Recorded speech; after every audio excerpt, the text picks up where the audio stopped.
सदाशिवसमारम्भां शङ्कराचार्यमध्यमाम् अस्मदाचार्यपर्यन्तां वन्दे गुरुपरम्पराम्। हरिः ओम् श्रीगुरुभ्यो नमः। हरिः ओम्. సద్దర్శనంలో క్రితం క్లాస్లో 11వ శ్లోకం వరకు వచ్చాం. ఆ 11వ శ్లోకాన్ని మరొకసారి పునర్విమర్శన చేసుకుని ముందుకు పోదాం. ద్వంద్వాని సర్వాణ్యఖిలాస్త్రిపుట్యః కించిత్ సమాశ్రిత్య విభాంతి వస్తు తన్మార్గణే స్యాత్ గళితం సమస్తం న పశ్యతాం సచ్చలనం కదాపి. సర్వాణి సమస్తమైన, ద్వంద్వాని ద్వంద్వములు అంటే ఆత్మ అనాత్మ, చూసేవాడు చూడబడేది, అఖిల సమస్తమైన, త్రిపుట్య జ్ఞాత జ్ఞానము జ్ఞేయము అనేటటువంటి త్రిపుటులు, ఈశ్వరుడు జీవుడు ప్రపంచము అనేటటువంటి త్రిపుటి, కించిత్ ఒకానొక వస్తువుని సమాశ్రిత్య ఆశ్రయించి ఆధారంగా చేసుకుని విభాంతి ప్రకాశిస్తున్నాయి. తత్ మార్గణే ఆ ఆశ్రయమైన ఆ ఆధారమైన, కృతే అంటే దేనివల్ల, ఇవన్నీ ఒకానొక వస్తువుని ఆశ్రయించి వాటి యొక్క మనుగడ సాగిస్తున్నాయి. కృతే అంటే చేయబడగా, ఇలా చేయబడగా.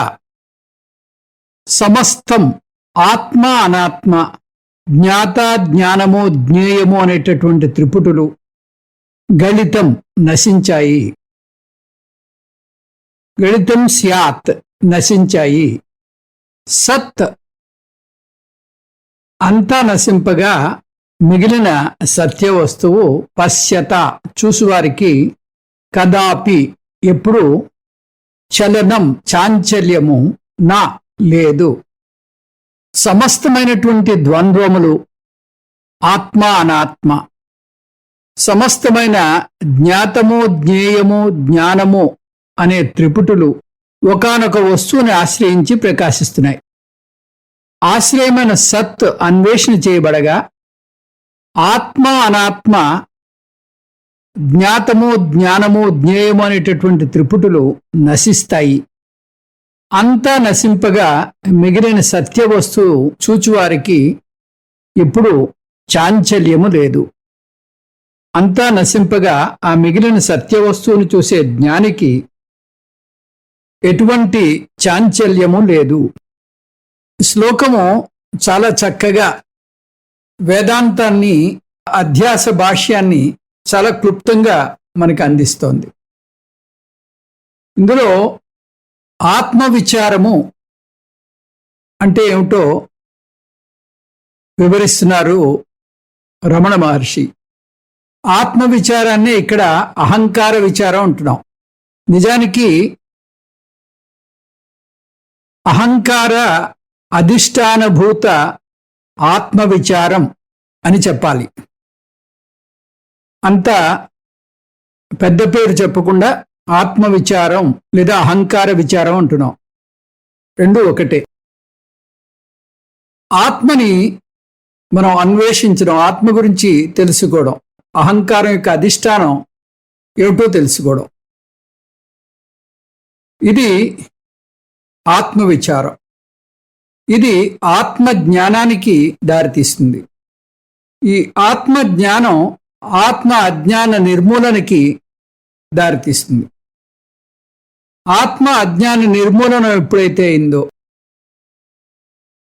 ఈ అహంకార నిర్మూలనం కూడా జరిగిపోతుంది. అంటే ఆత్మ అజ్ఞానం అంటే ఏమిటి? ఆత్మ గురించినటువంటి తప్పుడు భావనలు. ఆ తప్పుడు భావనలు ఏమిటి? ఇదిగో నేను ఈ దేహాన్ని, నేను మనస్సుని, నేను ఇగో ఫలానా వ్యక్తిని, ఇటువంటి తప్పుడు భావనలు ఏవైతే ఉన్నాయో అవన్నీ కూడా తొలగిపోతాయి. అవన్నీ ఆత్మ మీద అధ్యాస చేయబడ్డాయి, ఆరోపించబడ్డాయి. ఈ ఆత్మ అజ్ఞానం ఎప్పుడైతే నాశనమైందో అది అధ్యాస నాశనానికి, ఆ ఆత్మ మీద ఆరోపించిన అధ్యాస నాశనం అయిపోయింది. ఆత్మ మీద మనకు ఉండేటటువంటి అపోహలు, తప్పుడు భావనలు అన్నీ కూడా తొలగిపోయాయి. కాబట్టి ఆత్మ విచారం జ్ఞానానికి, జ్ఞానం అజ్ఞాన నాశనానికి, అజ్ఞాన నాశనం అధ్యాస నాశనానికి దారితీస్తుంది. ఇది మన ప్రయాణం. ఈ అపోహ, ఆత్మ గురించిన అపోహ ఏదైతే ఉందో దాన్నే అహంకారము అంటుంది శాస్త్రం, వేదాంత శాస్త్రం. అగ్రహణము అన్యదాగ్రహణం అంటారు.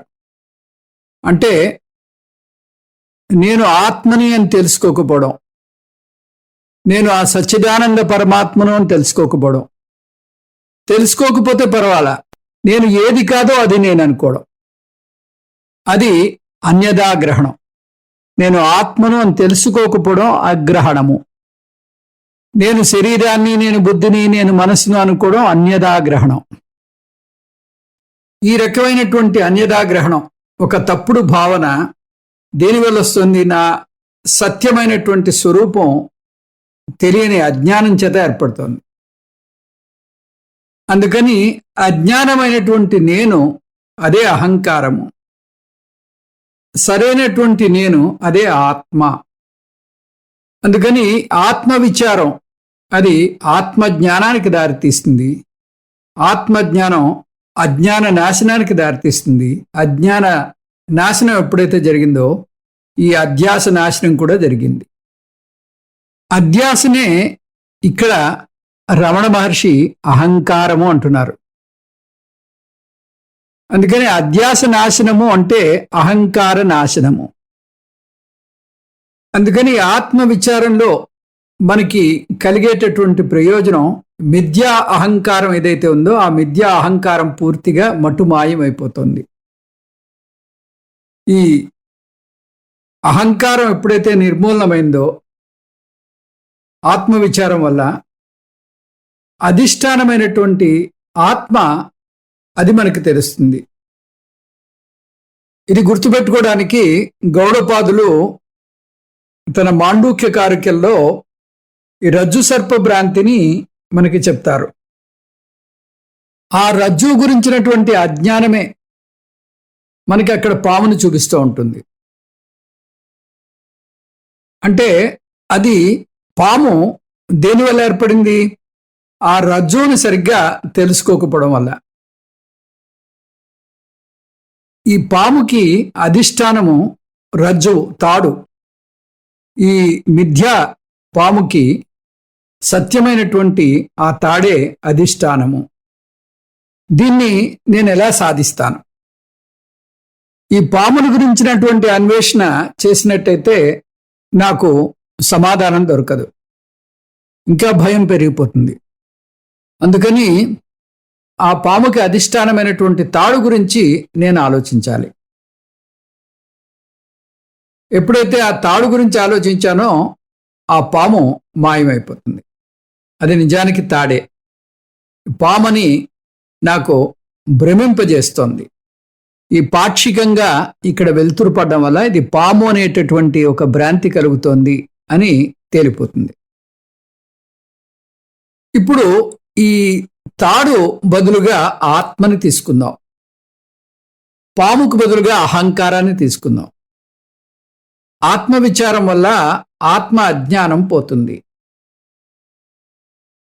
ఆత్మ జ్ఞానం వల్ల ఆత్మ అజ్ఞానం నాశనం అయిపోతుంది. ఆత్మ అజ్ఞానం ఎప్పుడైతే నాశనం అయిపోయిందో అహంకారం కూడా నాశనం అయిపోతుంది.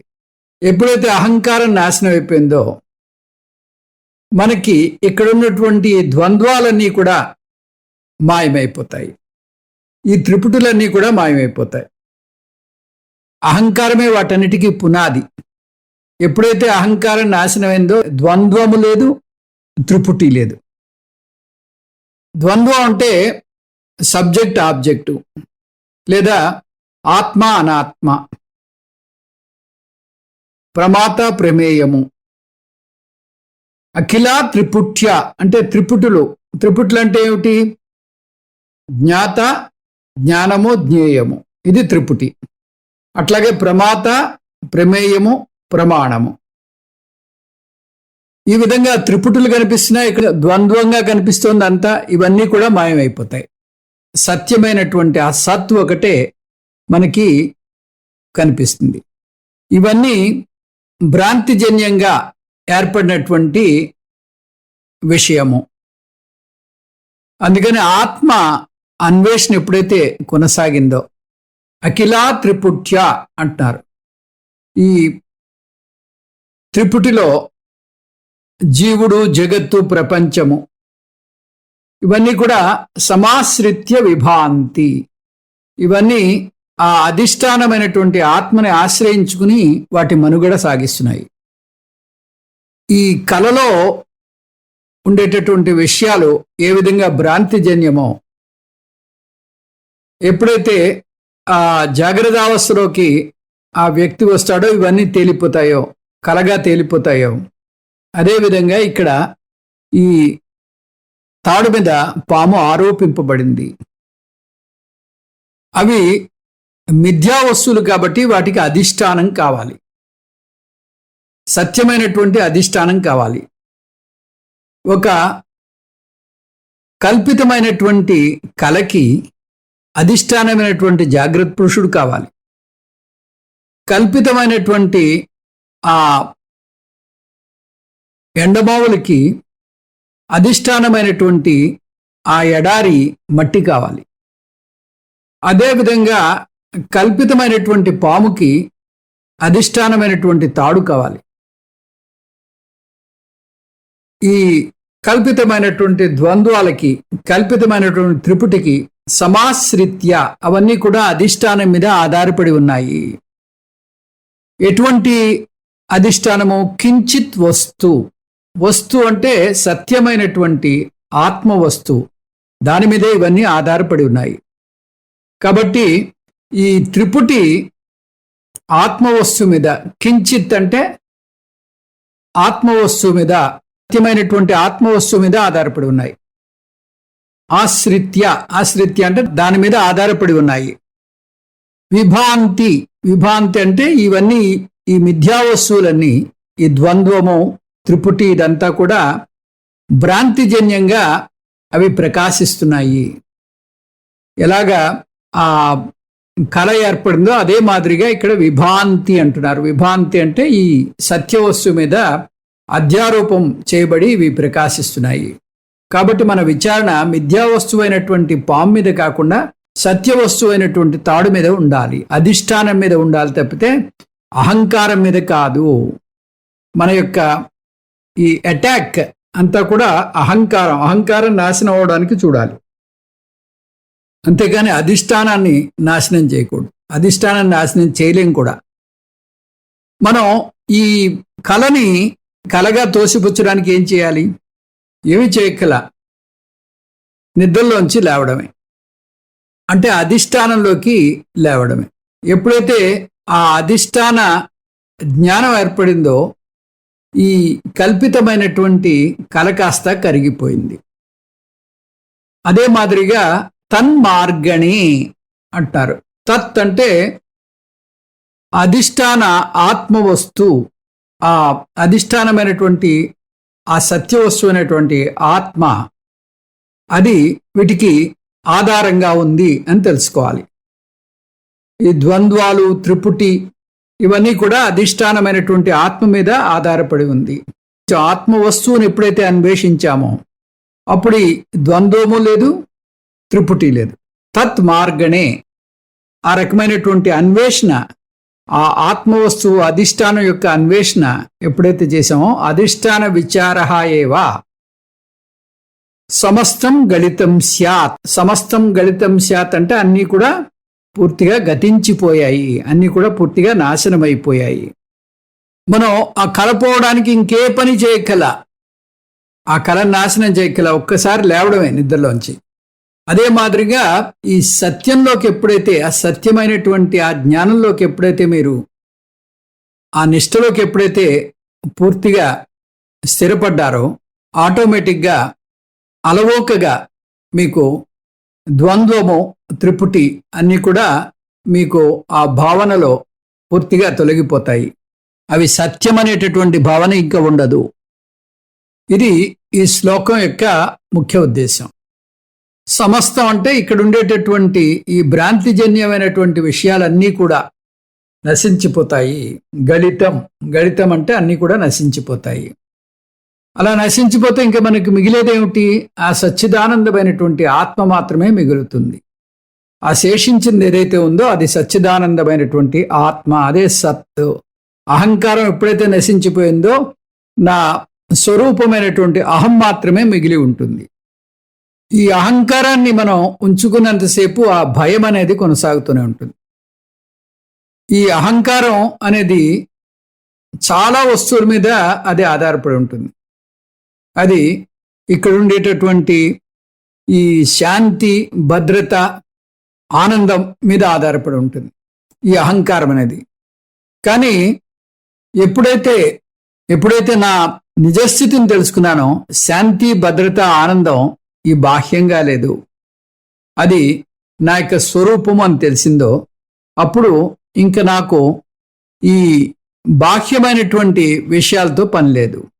ఆత్మవిచారే ద్వైతం గచ్చతి. ఆత్మవిచారం వల్ల ఈ ద్వంద్వం కాస్త పోయింది.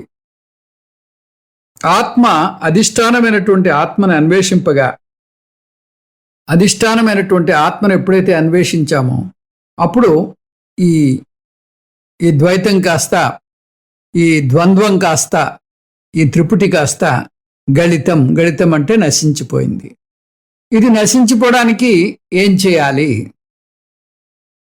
నేను సెల్ఫ్ ఎంక్వైరీ చేయాలి అని చెప్పారు, కానీ సెల్ఫ్ ఎంక్వైరీ ఎలా చేయాలో అనే విషయం చెప్పలేదు కాబట్టి నేను నేనెవర్ని అనేటటువంటి పదాన్ని పదే పదే స్మరిస్తూ కళ్ళు మూసుకుని కూర్చుంటే మీరెవరో మీకు తెలియదు.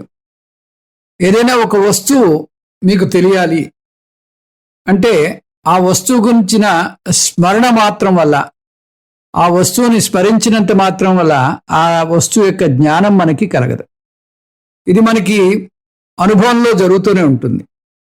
ఉదాహరణకి మీకు కాకి గురించి తెలియదు అనుకోండి, మీకు ఉదాహరణకి కాకి రంగు ఏమిటో తెలియదు. అప్పుడు మీరు కళ్ళు మూసుకుని కాకి రంగు అని మీరు జపం చేసినంత మాత్రాన్ని కాకి రంగు ఏమిటో తెలియదు. ఒక ప్రశ్నకి సమాధానం రావాలి అంటే కేవలం ప్రశ్న వేస్తూ కూర్చుంటే దానివల్ల మీకు సరైనటువంటి సమాధానం రాదు. ఈ విషయం బాగా మీకు అర్థం కావాలి. ఇది అర్థమైతేనే ఆ ఆత్మని తెలుసుకునేటటువంటి అవకాశం ఉంటుంది. ఆత్మ అంటే ఏమిటో తెలియాలి, పరమాత్మ అంటే ఏమిటో తెలియాలి, జీవుడు అంటే ఏమిటో తెలియాలి. ఈ విషయం అంతా తెలియాలి అంటే, ఉదాహరణకి మీకు కాకి రంగు తెలియాలంటే ఏం చేయాలి? కళ్ళు విప్పి ఆ కాకిని చూడాలి. కన్నొక్కటే ప్రమాణం కాకి రంగు చూపించడానికి, మరేది ప్రమాణం కాదు. అలాగే ఏదైనా శబ్దం గురించి మీకు అనుభవం కావాలంటే చెవొక్కటే ప్రమాణం. అంతేగాని కళ్ళు మూసుకుని ఈ రంగు నాకు తెలుస్తుంది, కాకి రంగు ఏమిటి అని పదే పదే మనం దాని గురించిన చింతన చేసినంత మాత్రాన్ని కాకి రంగు తెలియదు. ఈ విధంగా మనకి తెలియాలంటే ముండకోపనిషత్తు చెప్తుంది, తద్విజ్ఞానార్థం స గురుం ఏవ అభిగచ్చేత్. ఆ విజ్ఞానం కోసం, ఆత్మజ్ఞానం కోసం గురువుని ఆశ్రయించాలి. శ్రోత్రియం బ్రహ్మనిష్టం అని చెప్పేసింది. వేదాంత విజ్ఞాన సునిశ్చితార్థ సన్యాస యోగాత్ యతయత్ శుద్ధ సత్వాహ అని కూడా మనకి కైవల్యోపనిషత్తులో వస్తుంది. ఈ విధంగా ఈ కన్ను ఎలాగైతే రంగులు రూపాలని చూపిస్తుందో, ఈ ఆత్మ గురించి మనకి తెలియాలంటే ప్రమాణం గురువు శాస్త్రం. అది వినా మనకి ఆత్మ గురించి తెలియదు, వేరే మార్గం లేనే లేదు. గురు శాస్త్ర ఉపదేశం, ఇదే వేదాంతం చెప్పేటటువంటి చాలా ముఖ్యమైనటువంటి విషయం. కేవలం మనం కళ్ళు మూసుకుని నేనెవర్ని అని పదే పదే స్మరిస్తే మీరెవరో మీకు తెలియదు. పైగా ఆ కాలం అంతా అలాగే గడిచిపోతుంది తప్పితే ఆ విషయం బోధపడేటటువంటి అవకాశం అయితే లేదు. శంకర భగవత్పాదులు ఈ విషయాన్ని చాలా చక్కగా తన అధ్యాస భాష్యంలో బోధించారు. గురువు యొక్క ఆవశ్యకత చాలా చక్కగా చెప్పారు. ఈ వేదాంతం చాలా చక్కగా చెప్తుంది. ఈ ఆత్మ గురించి తెలుసుకోవడానికి వేరే అన్యమైన మార్గాలు ఏమైనా ఉన్నాయంటే అన్యమైన మార్గాలు లేవు. ఇదొక్కటే మార్గము. తన్మార్గణే అంటే వేదాంత శ్రవణ మనన నిధిధ్యాసనం చేయాలి. ఇది తన్మార్గణే అని ఈ శ్లోకంలో ఉండేటటువంటి దానికి అర్థం. ఈ గురువు లేకుండా ఈ ప్రయాణం, ఆధ్యాత్మికమైనటువంటి ప్రయాణం నిరర్ధకం అవుతుంది. ఇక్కడ శ్రవణము అంటే ఆ శ్రవణము అనే పదం ఎవరో ఒక మాట్లాడుతుంటే మనం వినాలి, అంతేగాని కళ్ళు మూసుకుంటే మనకి ఎవరో చెప్పేయడం అనేది అది భ్రాంతిజన్యమైనదే కానీ అది నిజమైనటువంటి విషయం కాదు. నేను కళ్ళు మూసుకుంటే నాకు ఈ విషయం అంతా బోధపడిపోతోందండి, అది శాస్త్ర సమ్మతమైనటువంటి విషయం కాదు. తన్మార్గణే అంటే వేదాంత శ్రవణ మనన నిధిధ్యాసనం చేయాలి. ఇప్పుడు 12వ శ్లోకం చూద్దాం. విద్యా కథం వాతి నచేద విద్యా విద్యాం వినా కిం ప్రవిభాత్య విద్యా ద్వయం చ కస్యేతి విచార్య మూల స్వరూపనిష్ట పరమార్థ విద్య. అవిద్య అంటే అజ్ఞానము, నచేత్ లేనిచో, విద్యా వినా అంటే ఈ జ్ఞానము కథం భాతి ఎలా ప్రకాశిస్తుంది అంటే అజ్ఞానం ఉంటేనే జ్ఞానం ఉంటుంది. అవిద్య ప్రవిభాతికిం, అవిద్య అనేది జ్ఞానం ఉంటేనే అవిద్య అనేది ఉంటుంది. అంటే ఒకదానికొకటి ఆధారితాలన్నమాట.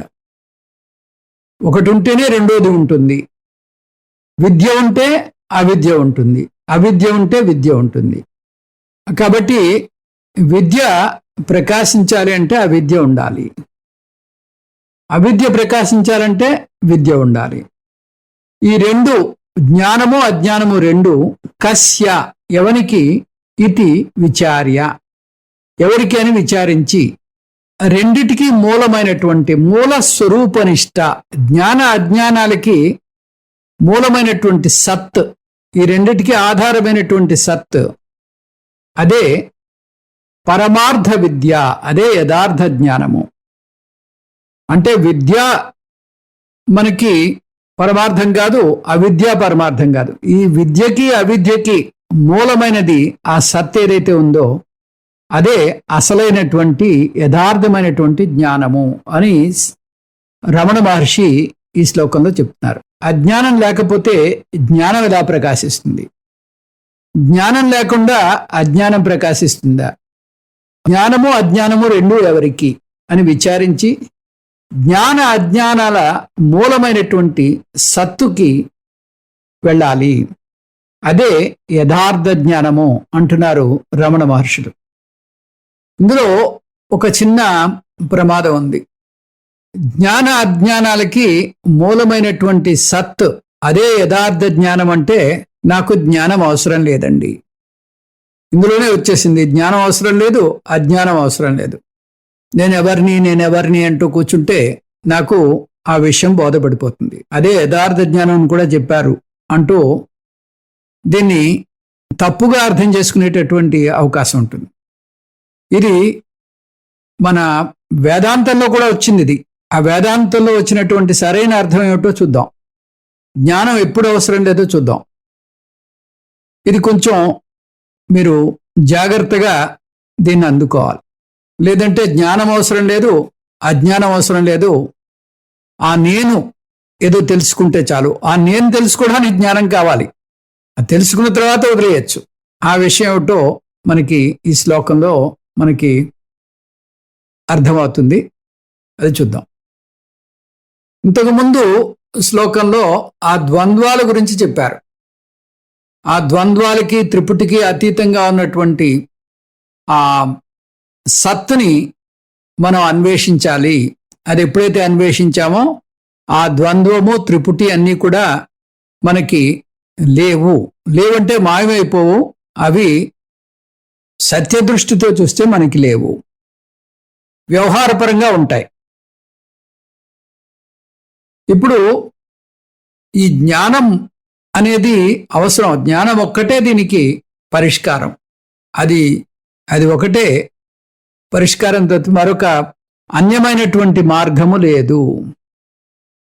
శంకర భగవత్పాదులు చెప్తారు, బాగా చీకటిగా ఉంది ఒక ప్రదేశంలో. ఆ చీకటిగా ఉండే ప్రదేశంలో ఆ చీకటిని పోగొట్టాలి అంటే మనకి అక్కడ కాంతి ఒకటే పరిష్కారం. కాంతి తీసుకురావాలి. ఒక దీపాన్ని వెలిగిస్తే ఆ చీకటి పోతుంది. మరి అన్యమైనటువంటి మార్గాలు లేవు. ఆ చీకటి గదిలో కూర్చుని మనం విష్ణు సహస్రనామం చదివినా మనకి చీకటి పోదు. చిత్తశుద్ధి ఏర్పడచ్చు, దానివల్ల వేరే ప్రయోజనం కలగచ్చు, కానీ అక్కడ చీకటి అయితే పోదు. మీరు ఎన్నిసార్లు చదివినా కూడా చీకటి అయితే పోదు. చీకటి పోవాలంటే ఏం చేయాలి? లైట్ వెలిగించాలి. అక్కడ ఒక దీపాన్ని వెలిగించాలి. అందుకని ఆ దీపం మాత్రమే ఆ చీకటిని పారదోలుతుంది. దానికి మరి అన్యమైనటువంటి మార్గం లేదు. అక్కడ యోగాసనాలు వేసినా లేదా ఉపాసన చేసినా ఏది కూడా ఆ చీకటిని తొలగించదు. అదే మాదిరిగా ఆత్మ అజ్ఞానం పోవడానికి ఆత్మజ్ఞానం ఒక్కటే మార్గము. ఉపాసన కర్మ అనేది మార్గము కాదు. ఈ శ్లోకంలో జ్ఞానము అనేది ఒక సాధనం మాత్రమే అని చెప్పడానికి రమణ మహర్షి పూనుకున్నారు. ఆ జ్ఞానం కూడా అది అంతిమమైనది కాదు. అదేమిటో మనం చూడాలి.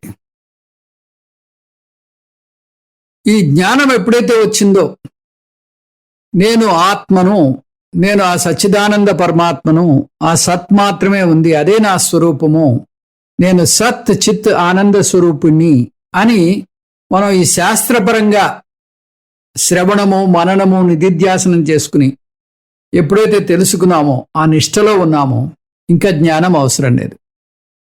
ఈ విషయం తెలుసుకోవాలి. అసలు శాస్త్రం జోలికే వెళ్ళను, నాకంతా అర్థమైపోయిందంటే అదంతా ఒట్టి మాట. విద్య రెండు ద్వంద్వాలని చెప్పుకున్నాం. వీటికి అధిష్టానం అదే అహం, అదే అహమస్మి.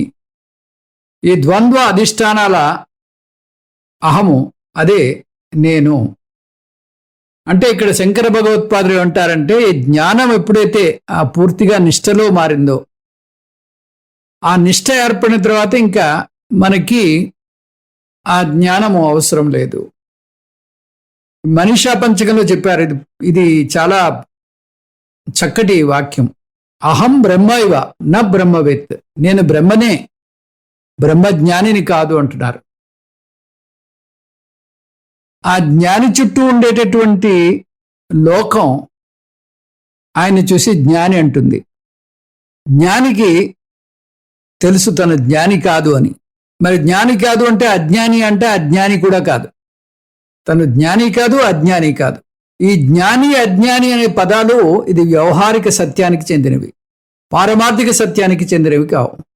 కాబట్టి నేను బ్రహ్మను, నేను ఆ సచ్చిదానంద పరబ్రహ్మను అని ఆ రకమైనటువంటి ఆ నిష్టలో ఉంటాడు. కాబట్టి ఆ జ్ఞానికి ఎప్పుడైతే ఆ నిష్ట దొరికిందో ఇంకా ఈ జ్ఞానం అనేది కూడా అవసరం లేదు. ఇది ఈ శ్లోకంలో చెప్పదలుచుకున్నటువంటి విషయం. జ్ఞానము అజ్ఞానము ఇవి రెండు కూడా మిథ్యా వస్తువులే. ఈ రెండు కూడా మిథ్యకి సంబంధించినవే. అంటే విద్య కూడా మిథ్య, ఈ అజ్ఞానం కూడా మిథ్య. జ్ఞానము మిథ్య, అజ్ఞానం కూడా మిథ్యే. సో మిథ్యా జ్ఞానము మిథ్యా అజ్ఞానాన్ని ఎలా పోగొడుతుంది? మిథ్యా జ్ఞానము మిథ్యా అజ్ఞానాన్ని ఎలాగ పోగొడుతుంది అంటే, మీరు ఒక కలలో ఏదో ఒక జంతువు మిమ్మల్ని తరుగుతుంటే ఏం చేయాలి? మీరు నిద్రలోంచి బయటికి రావచ్చు, లేదా ఆ కలలోనే ఒక కర్ర తీసుకుని జంతువుని తరవచ్చు. ఆ విధంగా ఈ కలలో ఉన్నప్పుడు ఈ కలలో ఉండేటటువంటి ఆ అవిద్యని మనం పారదోలాలి అంటే, ఆ అవిద్యను పారదోలాలంటే మిథ్యా జ్ఞానాన్ని ఉపయోగించి, ఈ మిథ్యలో ఉండేటటువంటి ఈ జ్ఞానాన్ని ఉపయోగించి దాన్ని పూర్తిగా సమసిపోయేటట్టు చేయాలి. అంటే ముళ్ళుని ముళ్ళుతోనే తీయాలంటూ ఉంటారు కదా, అదే మాదిరిగా అన్నమాట. అందుకని విద్యా కథం బాతి, ఒకసారి ఆ విద్య ఎప్పుడైతే, జ్ఞాన నిష్ఠ ఎప్పుడైతే ఏర్పడిందో ఇంకా విద్య అవసరం లేదు. అవిద్య ప్రతిభాతి కిం అంటున్నారు. అవిద్య ఇంకా ఉంటుందా? అవిద్య కూడా అవసరం లేదు. విద్య అవసరం లేదు, అవిద్య అవసరం లేదు. అంటే ఇది జ్ఞానం పూర్తిగా మనకి ఆ నిష్ఠ ఏర్పడి దాని ప్రయోజనం మనకి సమకూరుతున్నప్పుడు ఇది చెప్పేటటువంటి విషయం. ఇది ఎలా అంటే, విద్య ఉంటేనే అవిద్య ఉంటుంది, అవిద్య ఉంటేనే విద్య అవసరం ఉంటుంది. మనకి రాత్రి అనేది ఎప్పుడు తెస్తుంది? పగలు ఉంటేనే. పగలు అనేది ఎప్పుడు తెస్తుంది? రాత్రి ఉంటేనే. ఈ మాదిరిగా ఆపోజిట్స్ ఉంటేనే మనకి ఆ విషయం తెలుస్తుంది. అదే ఒక గుడ్డివాడికి మనం ఏమనుకుంటాం, అతనికి వెలుతురు తెలియదు, కడు తెరిచి చూడలేడు కాబట్టి వెలుతురు అంటే ఏమిటో తెలియదు అనుకుంటాం. నిజానికి అతనికి చీకటి అంటే కూడా తెలియదు. ఎందుకంటే వెలుతురు తెలియని వాడికి చీకటి కూడా తెలియదు. కాబట్టి ఈ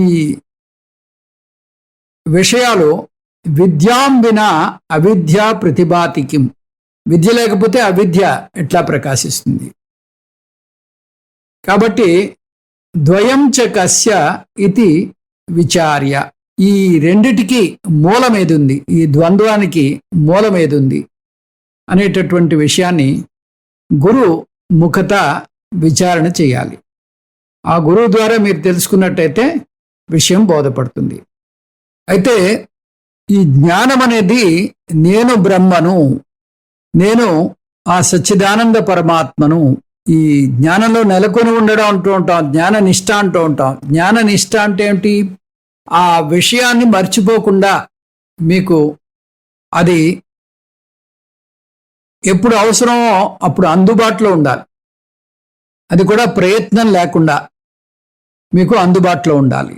అటువంటి ఆ జ్ఞానం ఏదైతే ఉందో దాన్ని నిష్ఠ అంటారు. బ్రహ్మనిష్ఠ అంటే బ్రహ్మజ్ఞాన నిష్ఠ, ఆత్మనిష్ఠ అంటే ఆత్మజ్ఞాన నిష్ఠ. అంటే నేను ఆత్మను, నేను ఆ సచ్చిదానంద పరమాత్మను అనేటటువంటి ఆ జ్ఞానం. నిష్ఠ అంటే జ్ఞానం. ఆ జ్ఞానం మీకు అందుబాటులో ఉండాలి. అందుబాటులో ఉండాలంటే ఏమిటి? మీ ఫోన్ నెంబర్ అడిగాను, ఫోన్ నెంబర్ అడిగితే దాని గురించి మీరు పెద్దగా ప్రయాసపడక్కర్లేదు, ఇమీడియట్గా చెప్తారు. లేదా మీ పేరు అడిగాను, పేరు అడిగితే మీరు పెద్దగా ఒక్క నిమిషం ఆలోచించి చెప్తానండి అని అనరు, ఇమీడియట్గా చెప్తారు. ఆ విధమైనటువంటి జ్ఞానం ఏదైతే ఉందో దాన్ని నిష్ఠ అంటారు. నేనే ఆ సచ్చిదానంద పరమాత్మను అనేటటువంటి ఆ జ్ఞానాన్ని జ్ఞాననిష్ఠ అంటాం. ఇప్పుడు అటువంటి జ్ఞానంలో మనం ఉన్నప్పుడు ఇంకా ఈ జ్ఞానము అవసరం లేదు. ఈ జ్ఞానం ఏదైతే ఉందో ఆ జ్ఞానము ఆ నిష్ఠలోకి వెళ్ళిన తర్వాత ఇంకా జ్ఞానమే మళ్ళీ మనం కొనసాగించక్కర్లేదు అన్నట్టుగా చెప్తున్నారు అన్నమాట. ఇది 13వ శ్లోకంలో కూడా మళ్ళీ వస్తుంది, చూద్దాం. బోద్ధారమాత్మానమజానతో యః బోధస్య కిం స్యాత్ పరమార్థబోధః బోధస్య బోధ్యస్య చ సంశ్రయం స్వం విజానతత్తద్వితయం వినశ్యేత్. తెలుసుకోవలసిన విషయ అయిన ఆత్మను అజానతః తెలుసుకొనని వానికి యహ ఏ బోధ అంటే ఏ జ్ఞానము జాయతే కలుగునో సహా అట్టి జ్ఞానము పరమార్థ బోధ, అదే యథార్థమైనటువంటి జ్ఞానము. స్యాత్ కిం కలుగునా, బోధస్య జ్ఞానమునకు, బోధ్యస్య జ్ఞేయమునకు తెలియదగిన దానికి, సంశ్రయం ఆధారమైన స్వం ఆత్మను అంటే సత్తును, విజానత తెలుసుకున్న వానికి, తత్ ద్వితయం ఆ రెండును అంటే జ్ఞానము జ్ఞేయము అనే రెండును, వినశ్యేత్ నశిస్తాయి. తెలుసుకోవాల్సినటువంటి విషయి అయినటువంటి ఆత్మను తెలుసుకున్న ఆ జ్ఞానికి ఏ జ్ఞానము కలుగునో అట్టి జ్ఞానము యథార్థ జ్ఞానమగునా. తెలుసుకోవాల్సినటువంటి విషయి అంటే ఆత్మను తెలుసుకోని వానికి, ఆత్మను గురించి అన్వేషణ చేయని వానికి ఏ జ్ఞానం కలుగుతుందో ఆ జ్ఞానము అది యథార్థ జ్ఞానం అవుతుందా అంటే, లౌకిక జ్ఞానాన్ని సంపాదించుకున్న వాడికి అది యథార్థ జ్ఞానం కాదు. ఆత్మ గురించిన జ్ఞానం కాదు, అనేక జ్ఞానాలు ఉంటాయి, అనేక రకాలైనటువంటి సైన్సెస్ ఉంటాయి ఇక్కడ. అవన్నీ నేర్చుకునే వాడికి అది ఆత్మజ్ఞానం నేర్చుకున్నట్టు కాదు.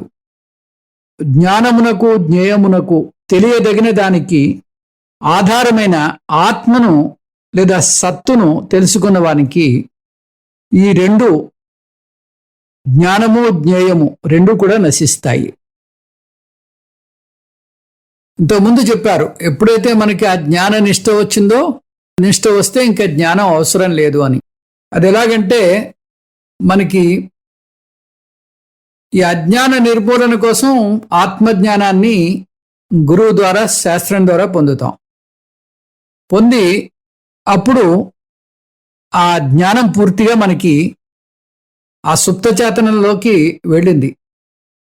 ఎప్పుడు అవసరమో అప్పుడు అది ప్రయత్నం లేకుండానే మనకి అందుబాటులోకి ఉంది. అది జ్ఞాననిష్ట అని చెప్పాం. ఆ జ్ఞాననిష్ట వచ్చిన తర్వాత ఇంకా జ్ఞానం అవసరం లేదు అని చెప్తున్నాం. ఇది ఎలాగంటే, మనం స్నానం చేయడానికి ఆ బాత్రూంలోకి వెళ్ళినప్పుడు ఈ సబ్బు వాడతాం. ఈ సబ్బుతోటి, ఆ సబ్బు నురుగుతోటి మొత్తం ఈ దేహం మీద ఉన్నటువంటి మురికంతా పూర్తిగా వదిలేటట్టు చేసుకుంటాం. ఇది మనలో ఉండేటటువంటి మాలిన్యాన్ని తొలగించింది కదా అని ఆ సబ్బుని తీసుకుని బాత్రూంలో వచ్చి బయటికి రాం. స్నానమంతా అయిపోయిన తర్వాత సబ్బుని బాత్రూంలోనే వదిలేస్తాం. ఎందుకు? ఇంకా అవసరం లేదు. అదే మాదిరిగా ఈ జ్ఞానం యొక్క అవసరం ఎంతవరకు? ఆ జ్ఞాన నిష్ట కలిగేంతవరకు. జ్ఞాన నిష్ట ఎప్పుడైతే ఏర్పడిందో, ఆ నిశ్చంశయమైనటువంటి జ్ఞాన నిష్ట ఎప్పుడైతే ఏర్పడిందో ఇంకా జ్ఞానం అవసరం లేదు. ఆ గురు శాస్త్ర ఉపదేశం ఇంకా అవసరం లేదు. దాని ప్రయోజనం ఇవ్వడం మొదలుపెట్టేసింది. ఇది విషయం ఇందులో. అయితే ఇక్కడ రమణ మహర్షులు ఏం చెప్తున్నారంటే, ఇక్కడ అనేక రకాలైనటువంటి ఈ జ్ఞానాలు ఉన్నాయి. ఆ జ్ఞానాలన్నీ కూడా ఆత్మజ్ఞానం కింద పరిగణించలేము. ఎవరైతే ఆత్మజ్ఞానాన్ని అందుకున్నారో, ఆత్మజ్ఞానాన్ని అందుకున్న వాళ్ళే ఈ రకమైనటువంటి ప్రయోజనాన్ని పొందుతారు. చూడండి, ఇక్కడ ఆత్మజ్ఞానం కావాలని చెప్తున్నారు. కేవలం అలా కళ్ళు మూసుకుని కూర్చుని నేనెవరిని అనమని చెప్పట్లేదు. ఈ శ్లోకంలో ఆత్మజ్ఞానం కావాలి, లౌకిక జ్ఞానం అవసరం లేదు. లౌకిక జ్ఞానం మనకి ప్రయోజనకారి కాదు.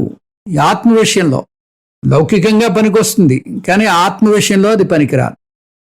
ఆత్మనాం అజానత పురుషస్య అంటే, ఆత్మ అజ్ఞానం ఉన్నటువంటి పురుషుడికి లౌకిక జ్ఞానం ఎంత ఉన్నా కూడా అది ప్రయోజనకారి కాదు.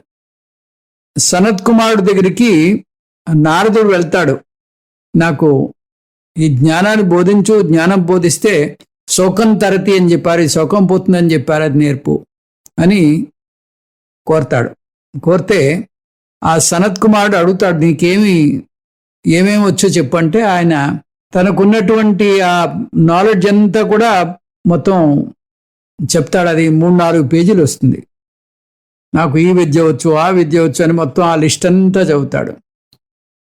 అదంతా నామం ఏ వైతత్తి, కేవలం నామం మాత్రమే. నువ్వు నేర్చుకున్నదంతా కూడా లౌకికమే. ముండకోపనిషత్తు ఏమంటుంది? పరావిద్య అపరావిద్య అని రెండు చేసింది. పరావిద్య అపరావిద్య అంటే అపరావిద్య ఇదిగో లౌకికమైనటువంటి విద్యలు. లౌకికంగా మనకి ఫిజిక్స్, కెమిస్ట్రీ, మ్యాథమెటిక్స్, ఇట్లా ఇంజనీరింగ్, మెడిసిన్, ఇట్లా విద్యలు ఉన్నాయి. లా అని అట్లా అనేక రకాలైనటువంటి విద్యలు ఉన్నాయి. ఇవి మన మన ఉదర పోషణార్థం పనికొస్తాయి. కానీ అవి మోక్షానికి దారితీయవు. మీకు జీవన్ముక్తి, విదేహముక్తి కావాలంటే ఆత్మవిద్య మాత్రమే కావాలి. ఆ ఆత్మవిద్యను కూడా గురుశాస్త్ర పరంగా మనం నేర్చుకోవాలి. గురువుని ఆశ్రయించి ఆ శాస్త్రాన్ని అందుకోవాలి. అప్పుడే మీకు ఆత్మవిద్య అందుతుంది. దీన్ని పరావిద్య అంటారు శాస్త్రంలో. ముండకోపనిషత్తులో పరావిద్య అని చెప్పారు. సహా బోధ అనాత్మ బోధ పరమాత్మ బోధ కిం స్యాత్. ఈ ఆత్మవిద్య నేర్చుకోకుండా, ఆత్మవిద్య అంటే ఏది? ఆత్మ విద్య అనేది చెప్తున్నారు ఇక్కడ. ఆ పరమాత్మ గురించి చెప్పేటటువంటి ఆ ద్వంద్వాలకి మూలమైనటువంటి ఆ సత్తు గురించి చెప్పేటటువంటి విద్య, అదే ఆత్మవిద్య అంటే. ఆ ఆత్మవిద్యను ఎవరైతే అందుకున్నారో వాళ్ళే ఈ జ్ఞానానికి అర్హులు. వేరే రకమైనటువంటి ఈ జ్ఞానం ఏది కూడా మనకి ఆ పూర్తి ప్రయోజనాన్ని కలుగజేయదు. కాబట్టి ఇక్కడ అనేక రకాలైనటువంటి విద్యలు కొనసాగుతున్నాయి. ఆ విద్యలన్నీ కూడా లౌకికంగా మనకి పనికొస్తాయి, కానీ మోక్షానికి దారితీయవు. అంటే ఆత్మని గురించి తెలుసుకోకుండా ఇక్కడ విద్యనంతటినీ పొందినా కూడా అది మోక్షానికి సహాయకారి కాదు. మోక్షం కావాలి, మోక్షమే నా యొక్క పరమ లక్ష్యము అని ఎవరైతే అనుకున్నారో వాళ్ళు తప్పనిసరిగా ఒక గురువుని ఆశ్రయించి శ్రవణం, మననం, నిధిధ్యాసన చేసి ఆ ఆత్మవిద్యను అందుకుని ఆ ఆత్మనిష్టలో ఎవరైతే ఉంటారో వాళ్ళే ఈ ఆనందాన్ని పొందగలరు అని ఈ విధమైనటువంటి ఈ బోధన చేశారు. అది కేవలం ఒక విషయాన్ని మనం అంటే ఆ సంసారం పోవాలి అంటే ఆ అహంకారం ఉన్నంత వరకు సంసారం పోదు. అనాత్మైనటువంటి సంసారం, అనాత్మైనటువంటి అహంకారం పోయేంత వరకు మనకి ఆ ఆనందం తెలియదు. కేవలం ఈ లౌకిక నాలెడ్జ్ ఎలా ఉంటుందంటే ఒక విషయం తెలుసుకోవడం వల్ల అది ఆ ఆనందం మనకి రాదు, దానివల్ల వచ్చేటటువంటి ఆ ప్రయోజనం మనకి చేకూరదు. దయానంద సరస్వతి అంటూ ఉంటారు, ఒక గొప్ప ధనికుడు ఉంటాడు, బిల్ గేట్స్ లాంటి వాళ్ళు. ఆ బిల్ గేట్స్ గురించి మీరు పూర్తిగా అధ్యయనం చేశారు. అధ్యయనం చేయడం వల్ల మీ ఆకలి తీరదు. మీ పొట్ట నిండాలి అంటే మీరు ఏదో ఉపాధి సంపాదించుకుని దానికి తగినటువంటి ఆ శ్రమ చేయాలి, అప్పుడే మీ పొట్ట నిండుతుంది. ఆ బిల్ గేట్స్ బాగా ధనికుడు కదా అని ఆయన గురించి చదివినంత మాత్రాన్ని ఆయన ధనం మనకు వచ్చేది. ఇది పైగా ఈ రకమైనటువంటి పరిశోధన, ఈ రకమైనటువంటి అన్వేషణ అది మన టైము వృధా చేయడానికి తప్పితే మనకి ఆ ఆంతర స్వేచ్ఛనిచ్చేటటువంటి పని కాదు. ఇదంతా మన ఇంకా ఇంకా బంధిస్తుంది తప్పితే మన ఈ ఆత్మబోధ కాకుండా తదన్యమైనటువంటి బోధ ఏదైనా కూడా అది మనకి ప్రయోజనకారి కాదు. విజానతద్ వితయం వినశ్యేత్ అంటే, వితయం వినశ్యేత్ అంటే ఈ మూడు అంటే ఎప్పుడైతే మీరు ఆ ఆత్మజ్ఞానాన్ని గురువు ద్వారా పొందారో, ఆ నిష్టలో ఉన్నారో, అప్పుడు ఈ ద్వంద్వాలు, ఈ త్రిపుటులు అన్నీ కూడా మటుమాయమైపోతాయి. దీని గురించి ఇంకా వచ్చే క్లాసులో మళ్ళీ చెప్పుకుందాం. అయితే మనం ఈ ముగించే ముందు ఒక వేదాంతపరమైనటువంటి కథతో, కొసమెరుపుతోటి ముగిస్తున్నాం కాబట్టి ఈరోజు కూడా ఒక కొసమెరుపు కథ మనం చెప్పుకుందాం. క్రితం క్లాస్లో రజ్జు సర్ప భ్రాంతి గురించి చెప్పాను. ఆ రజ్జుసర్ప భ్రాంతిలో సత్యాన్విత మిథునీకృతం ఎలా జరుగుతుందో చెప్పాను. ఈరోజు కూడా రజ్జుసర్ప భ్రాంతిలో మరొక కోణాన్ని దర్శిద్దాం. అది అగ్రహణము, అన్యదాగ్రహణం. రజ్జుసర్ప భ్రాంతే, కానీ మనం గ్రహించేటటువంటి విషయం అగ్రహణం అంటే ఏంటి, అన్యదాగ్రహణం అంటే ఏమిటి. ఇప్పుడు కథలోకి ప్రవేశిద్దాం. రజ్జుసర్ప భ్రాంతి. సోమదత్తుడు క్రీనీడలో ఒక పాముని చూసి జడుసుకుంటున్నాడు. పాము పాము అంటూ చెమటలు కక్కుతున్నాడు. భయోత్పాతంతో గజగజ వణుకుతున్నాడు. పాము బుసలు కొడుతుందంటున్నాడు. అది కట్లపాము అంటున్నాడు. అటుగా వెళ్తున్న ఆప్తుడు ఒక బ్యాటరీ లైట్ తీసుకుని పాము మీద కాంతి పడేలా చేశాడు. అంతే, అది పాము కాదు, తాడు అని తెలిసింది. సోమదత్తుడికి భయం కాస్త పూర్తిగా పోయింది. అతను ఆ తాడుని చేత్తో తీసి పక్కకు విసిరేశాడు. ఇప్పుడు అతని అనుభవాన్ని మనం కాదంటలేదు, కానీ అందులో ఏమాత్రం నిజం లేదంటున్నాం. అంతే. ఈ నిజం గ్రహించడానికి అతను ఏం చేయాలి?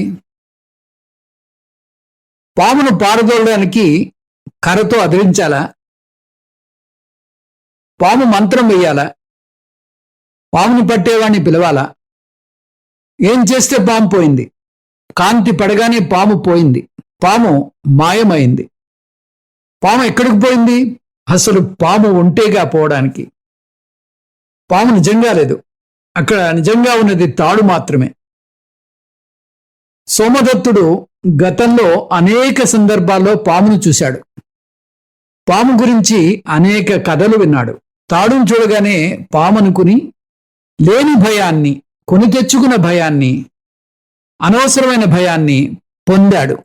ఇది తాడు పాము అనే అజ్ఞానం వల్ల కలిగింది ఈ భయమంతా. పాము అనే అజ్ఞానం పోవాలంటే మార్గం అది తాడు అని తెలుసుకోవడమే. అంటే తాడు గురించిన జ్ఞానం కలగాలి, వేరే మార్గం లేదు. అది తాడు అని దృఢంగా తెలిసాక పాములో తోక గాని కొంచెం ముక్క గాని ఇంకా అక్కడ ఉండదు.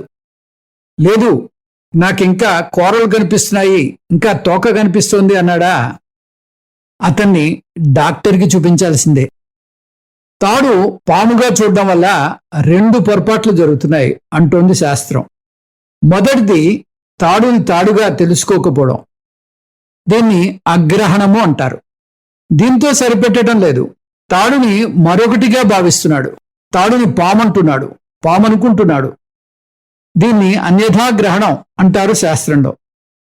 అలాగే జీవి తాను అల్పుడను, అసమర్థుడను, సామాన్యుడను అని దిగులు చెంది తనలో నిజంగా లేని కొరతను దర్శిస్తూ ఉంటాడు. జీవి తాను బ్రహ్మనను తెలుసుకోకపోవడం అగ్రహణం. తాను దేహాన్ని, తాను మనస్సుని, తాను బుద్ధిని అని పొరపడడం అన్యదాగ్రహణం. బ్రహ్మనిష్ఠలో ఉన్న జ్ఞానికి ఏ వెలితి లేదు, ఏ కొరత లేదు. వచ్చే క్లాస్లో ఇంకా విషయాలు తెలుసుకుందాం. ఓం తత్సత్. సర్వం శ్రీకృష్ణార్పణమస్తు. ఓం పూర్ణమదః పూర్ణమిదం పూర్ణాత్ పూర్ణముదచ్యతే పూర్ణస్య పూర్ణమాదాయ పూర్ణమేవావశిష్యతే. ఓం శాంతి శాంతి శాంతి. హరి ఓం. శ్రీ గురుభ్యో నమః. హరి ఓం.